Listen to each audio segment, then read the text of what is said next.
name of God, Father, Son, and Holy Spirit. Please be seated. Excuse me. Well, we're in the middle of the summer, and these readings are very comforting and probably very familiar to you. But the concepts are not easy ones. Faith is complicated. It's very much a spectrum. You can have a little faith, you can have a lot of faith. You can have faith in some things and not in others. It just is complicated. You can certainly have faith that there's a foundation under this building. It's supporting us, and we believe it's there, although many of us have never gone and looked at it. I suspect Chris Thorne knows the foundation very well. But it's there. We believe that, right? It's a foundation. But spiritual faith is a harder concept. Heaven. Have we seen it? Has anyone seen it? Do we believe in it? Many of us do. It's still hard. It's a concept. God's blessings. Well, certainly I've felt them. Do I believe in them? Yes. Do I have faith? Yes, I do, but somewhere on a spectrum. I have more faith in some things than others. God's will, God's provision for us, the truth of the stories in the Bible, Jesus' return to us. All of these are things that take a modicum of faith to believe in. Or maybe a lot of faith to believe in.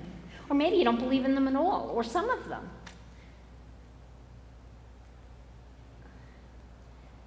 Sometimes it's easy to have faith, certainly when you're sensing God's blessings. It's easier to have faith in God, to feel his presence. But when things are not going as well, maybe it's harder to have faith. Or sometimes, when things aren't going well, it strengthens your faith, which often comes as a lovely surprise, a gift. It can be helpful to think of faith as a kind of seeing, at least metaphorically. When you see the things that are happening around you, if you have faith in a loving, benevolent God, it increases your faith. So you sort of need one to increase the other. The early church thought that Jesus would be returning soon to them. They had faith in this, they had faith in Jesus. Many of them actually knew Jesus, so it was a little easier to have faith in someone you knew. Later on, as time went by, they were less confident about when he would come. He hadn't shown up. Maybe it was a story their ancestors told them, so it was harder to have faith. They hadn't seen him. They didn't have a personal experience of him. So it took more faith. Now it's 2,000 plus years later, and we're still waiting. My mother used to say, actions speak louder than words. What are we doing? We're still waiting. We have faith. Somewhere on that spectrum is our faith. And if Jesus were to show up next month, or next week, or tomorrow, what would we be found doing? How are we waiting? Perhaps we'll be here in church. Wouldn't that be wonderful? Jesus would come, and here we are, the faithful. But, we spend very little time here, right? I mean, think of the percentage of your life. How much time are you actually in that pew? Not that much. What else are you doing? right? Where else are you being faithful? Perhaps you've painted a house for the Homefront organization. I see many of you that have. It's a great thing, right? Maybe you've baked for coffee hour. Anyone that was here last week and tasted the delicious foods that were prepared for our coffee hour know that they were prepared with love and faith. Maybe teaching Sunday school, or visiting a prisoner, or holding the hand of a loved one, or writing a condolence note. There's a wonderful opportunity on the back of your leaflet to participate in helping hands for the homeless and hungry. Doing something like that is being busy, and it's a good kind of busy. So if we have faith that God will provide for us, that's on our spectrum, right? We believe that God provides. Then we don't need to collect all sorts of things and hoard them and keep them close. Susan talked with us last week about the stuff, and I picture me carrying this sack of stuff, and when I'm ready to go to heaven, I'm dragging it with me, right? But we know that we can't. I mean, we know that here. How do we know that here?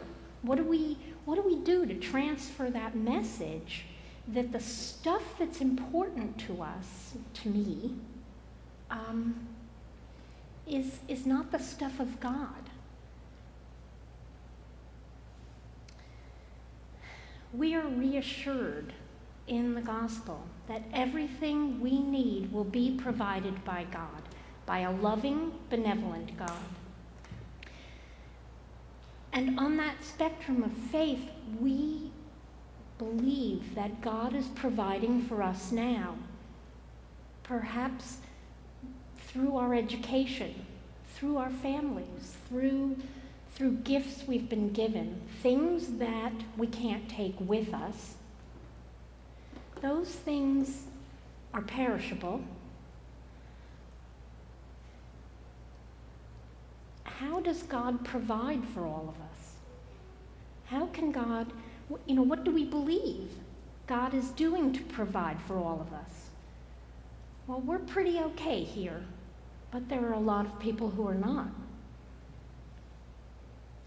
God uses our hands and our feet, and yes, our checkbooks, to help others.